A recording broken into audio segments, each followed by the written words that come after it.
Puji Tuhan, haleluya, salam sejahtera Bapak Ibu keluarga besar GPD El Shaddai Magelang. Puji Tuhan, mari pada hari ini kita kembali menikmati berkat firman Tuhan melalui renungan 79. Mari renungkan firman Tuhan menggunakan 365 hari yang mengubahkan setiap kehidupan kita. Hari ini pembacaan kita dari Kisah Para Rasul pasal 4 dan Bapak Ibu Saudara, saya ajak kita akan membaca ayat 1 sampai ayat 22. Namun saya akan mengajak kita juga untuk melihat lebih dahulu beberapa ayat, yaitu ayat 17 sampai ayat 21. Demikian bunyi firman Tuhan. Tetapi supaya hal itu jangan makin luas tersiar di antara orang banyak, baiklah kita mengancam dan melarang mereka supaya mereka jangan berbicara lagi dengan siapapun dalam nama itu. Dan setelah keduanya disuruh masuk, mereka diperintahkan supaya sama sekali jangan berbicara atau mengajar lagi dalam nama Yesus. Tetapi Petrus dan Yohanes menjawab mereka, "Silahkan kamu putuskan sendiri manakah yang benar di hadapan Allah, taat kepada kamu atau taat kepada Allah." Ayat 20, "Sebab tidak mungkin bagi kami untuk tidak berkata-kata tentang apa yang telah kami lihat dan yang telah kami dengar." Mereka semakin keras mengancam rasul-rasul itu, tetapi akhirnya melepaskan mereka juga sebab sidang tidak melihat jalan untuk menghukum mereka karena takut akan orang banyak yang memuliakan nama Allah berhubung dengan apa yang telah terjadi. Puji Tuhan, Bapak Ibu Saudara yang terkasih dalam Tuhan, keluarga besar GPD El Shaddai Magelang, kita akan terus melakukan merenungkan firman Tuhan dengan melakukan 3 cara. Mari ingat kembali, yang pertama, apakah cara yang kita akan pergunakan, yaitu observasi, interpretasi, dan aplikasi. Nah, saya berikan judul untuk kebenaran firman Tuhan yang kita baca pada hari ini dalam Kisah Rasul pasal 4. Judul renungan kita hari ini adalah menghadapi tekanan. Dalam ayat-ayat yang kita telah baca, kita menemukan ada tekanan-tekanan, ada larangan-larangan, ada tindakan-tindakan secara paksa yang terjadi ya. Nah, observasi yang pertama, berbicara atau belajar menelaah firman Tuhan, siapa saja orang-orang yang ada yang terlibat di dalam firman Tuhan tersebut. Tentu yang pertama ada pribadi Yesus, ada muridnya yaitu Petrus dan Yohanes, dan juga ada orang banyak dikatakan. Ada imam-imam dan juga ada imam-imam besar. Ya, ada Imam Kayafas dan lain sebagainya. Ya, keluarga imam besar pada umumnya, artinya banyak imam-imam yang ada. Dan juga ada kepala pegawai bait Allah, dan terdapat orang Saduki. Berarti betapa banyaknya orang-orang yang ada pada waktu itu. Lalu apa yang terjadi dalam firman Tuhan yang kita baca? Bapak Ibu dapat baca ayat 1 sampai ayatnya yang ke-22. Apa yang terjadi? Terjadi ancaman, tadi kita sudah baca ayat 17 bahwa ada mereka mengancam dan melarang Yohanes dan Petrus untuk mengajarkan, memberitakan tentang nama Yesus. Mereka melarang supaya menyaksikan kesaksian-kesaksian yang mereka lihat dan dapatkan dari Yesus. Mereka mengalami tekanan, mereka mengalami penindasan, larangan untuk memberitakan nama Yesus. Itu hal yang terjadi. Lalu mengapa mereka melarang? Mengapa imam-imam kepala, ahli-ahli Taurat, imam-imam besar melarang hal ini terjadi? Karena Petrus dan Yohanes di ayat-ayat 3 dikatakan ayat 2, karena mereka marah sebab Yohanes dan Petrus memberitakan bahwa nama Yesus adalah nama yang berkuasa dan dalam Yesus ada kebangkitan dari orang mati. Jadi yang pertama karena ajaran Yohanes dan Petrus tentang Yesus yang berkuasa. Dan mengapa tekanan itu terjadi di dalam kehidupan Petrus dan Yohanes, murid Tuhan Yesus? Alasan yang kedua, karena terjadi mukjizat pasal sebelumnya ada mujizat yang terjadi di mana orang lumpuh yang bertahun-tahun, puluhan tahun mengalami sakit lumpuh, mengalami mujizat Yesus ketika didoakan, dia menjadi sembuh, dia bangkit dan dapat berjalan kembali. Hal itu mereka lihat dan mereka melarang supaya murid-murid ini, baik Petrus dan Yohanes, berhenti melakukan pengajaran tentang Yesus, pemberitaan tentang pribadi Yesus. Itu alasannya ya, mengapa mereka mengalami tekanan, mengapa mereka diancam, mengapa mereka ditangkap dan dibelenggu. Kalau Bapak Ibu baca di ayat yang ketiga, mereka ditangkap dan diserahkan di dalam tahanan. Luar biasa sekali ya. Tetapi kita melihat selanjutnya respon dari murid Tuhan Yesus terhadap kejadian tersebut. Ya, mereka tetap menghadapi peristiwa itu. Mereka berani dan memberikan pertanggungjawaban tentang kuasa Yesus yang mereka tahu, yang mereka alami, dan mereka juga menyaksikan tentang pribadi Yesus kepada semua orang yang ada di tempat itu pada waktu itu.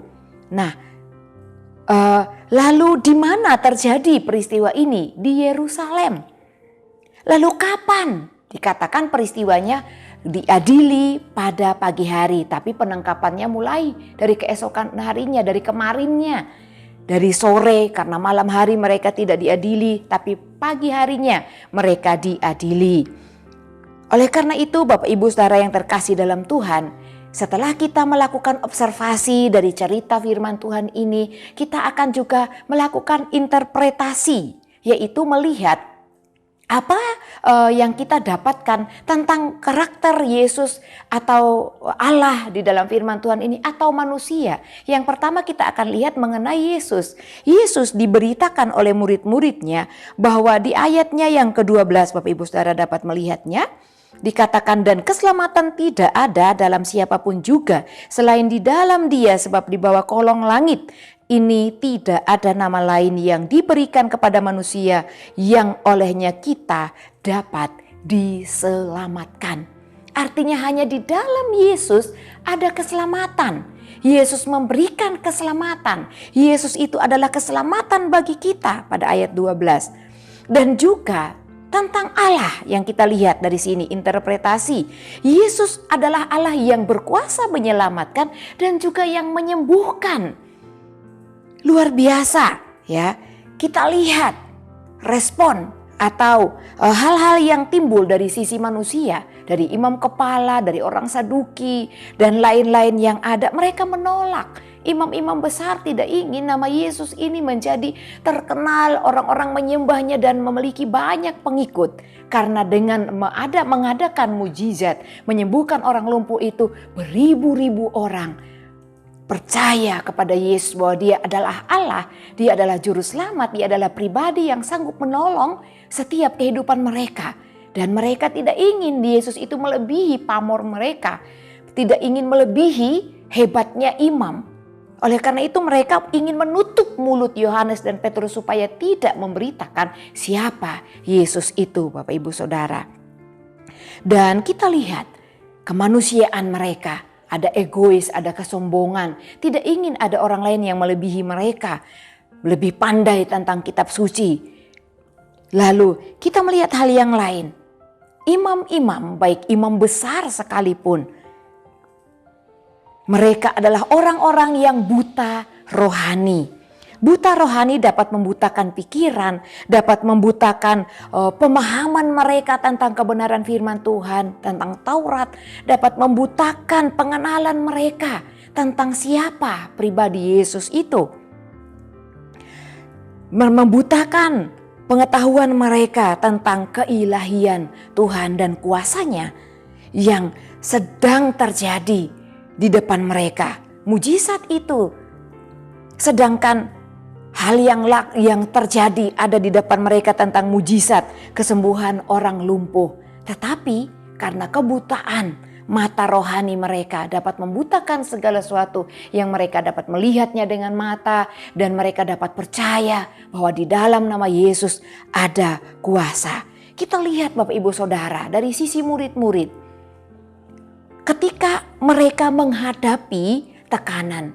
Murid-murid ini tidak takut dan gentar. Mereka menghadapinya. Mereka tidak lari.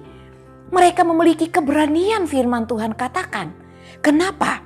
Yang pertama, ya nanti kita akan lihat mengapa mereka begitu berani dan tidak takut. Meskipun sudah ditangkap, dimasukkan ke dalam tahanan, mereka tidak menjadi takut. Ada 3 hal kita dapat melihat keberanian murid-murid dari sisi kemanusiaan mereka yang menyerahkan kehidupan mereka kepada Tuhan. Saya berikan jawaban mengapa mereka berani, karena mereka telah dipenuhi oleh Roh Kudus. Oleh karena itu penting sekali Bapak Ibu Saudara, kehidupan kita dipenuhi oleh Roh Allah. Roh Kudus itulah yang membuat Petrus dan Yohanes itu berani apapun. Meskipun maut terjadi, mereka tetap berdiri untuk menjadi kesaksian bagi Yesus ya. Yang pertama kita lihat ayat 8, jawaban Petrus dengan dikatakan, maka jawab Petrus penuh dengan Roh Kudus, hai pemimpin-pemimpin umat dan tua-tua. Selanjutnya Bapak Ibu Saudara dapat baca, dikatakan menjawab pertanyaan dari imam-imam besar, dalam nama siapakah, kepada siapakah kamu mengikut, kamu mengajarkan, kamu melakukan segala sesuatu. Mereka sudah lihat, mereka tahu, tapi mereka bertanya karena mereka buta rohani.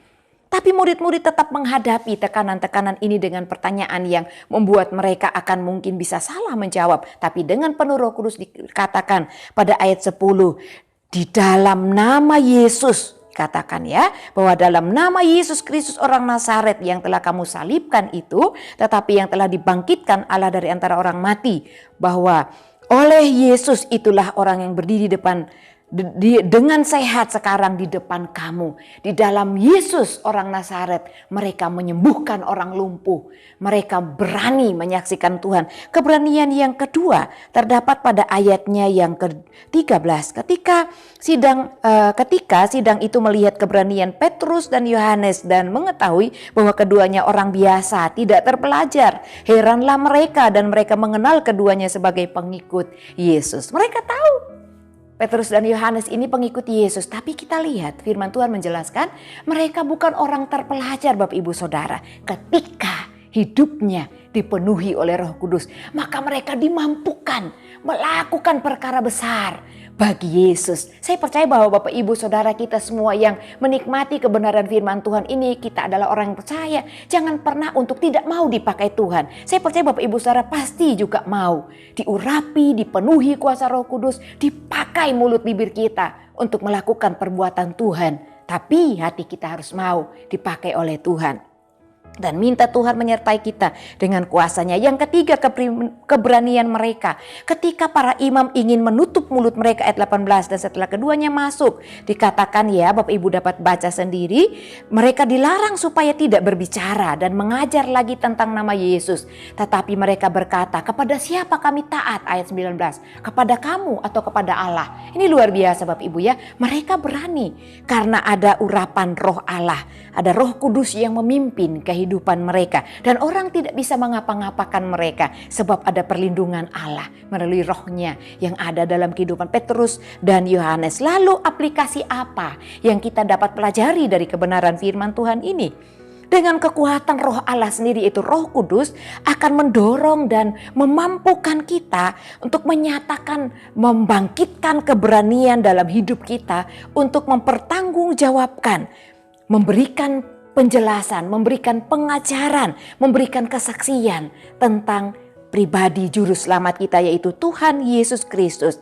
Dan juga dengan kuasa Roh Kudus ya, kita akan dapat menyaksikan kuasa dalam nama Yesus, bahkan juga mempertanggungjawabkan kepada siapa kita percaya, yaitu Yesus ya.